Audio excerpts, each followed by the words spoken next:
इस वीडियो में हम टेम्परेचर को average kinetic energy of particles के रिस्पेक्ट में डिफाइन करेंगे, बट इससे पहले आपको उस वीडियो को चेकआउट करना पड़ेगा जिसमें हमने टेम्परेचर को हॉटनेस एंड कोल्डनेस के रिस्पेक्ट में डिफाइन किया था। लिंक डिस्क्रिप्शन में दिया गया है, वहां से आप चेकआउट कर सकते हैं। So now let's start this video.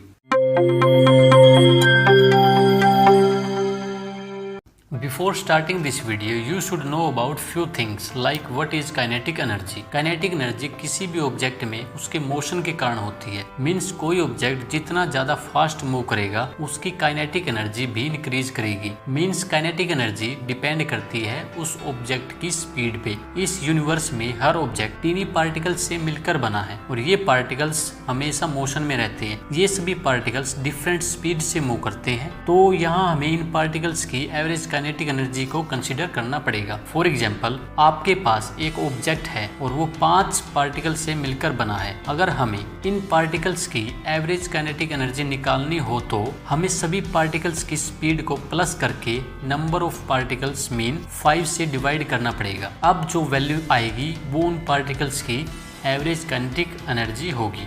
अब बात करते हैं मेल्टिंग पॉइंट की। मेल्टिंग पॉइंट किसी भी ऑब्जेक्ट का वो टेम्परेचर होता है जिस पर पहुंचने के बाद वो मेल्ट हो जाता है, मीन्स उसकी स्टेट चेंज हो जाती है। फॉर एग्जाम्पल, आइस का मेल्टिंग पॉइंट 0 डिग्री सेल्सियस होता है। सपोज आइस 15 डिग्री सेल्सियस पे है। जब आप उसे गर्म करोगे का टेम्परेचर जब 0 डिग्री सेल्सियस हो जाएगा तो आइस वाटर मीन्स लिक्विड में कन्वर्ट होना स्टार्ट हो जाएगी। अब बात करते हैं वाइब्रेशनल मोशन की। वाइब्रेशनल मोशन में एक ऑब्जेक्ट अपनी फिक्स पोजीशन पे लेफ्ट या राइट और आगे या पीछे मूव करता है। फॉर एग्जांपल, सिंपल पेंडुलम में एक बॉब होता है जो अपनी मेन पोजीशन पे लेफ्ट और राइट मूव करता है। अब बात करते हैं टेम्परेचर एंड काइनेटिक एनर्जी के रिलेशन की। Temperature is measure of average kinetic energy of particles of a substance. Means अगर टेम्परेचर ज्यादा होगा तो उस सब्सटेंस के पार्टिकल्स की एवरेज काइनेटिक एनर्जी ज्यादा होगी, और अगर टेम्परेचर कम होगा तो एवरेज काइनेटिक एनर्जी कम होगी। चलो इसको थोड़ा डिटेल में समझते हैं। सपोज आपने किसी ऑब्जेक्ट को हीट करना स्टार्ट किया। वो ऑब्जेक्ट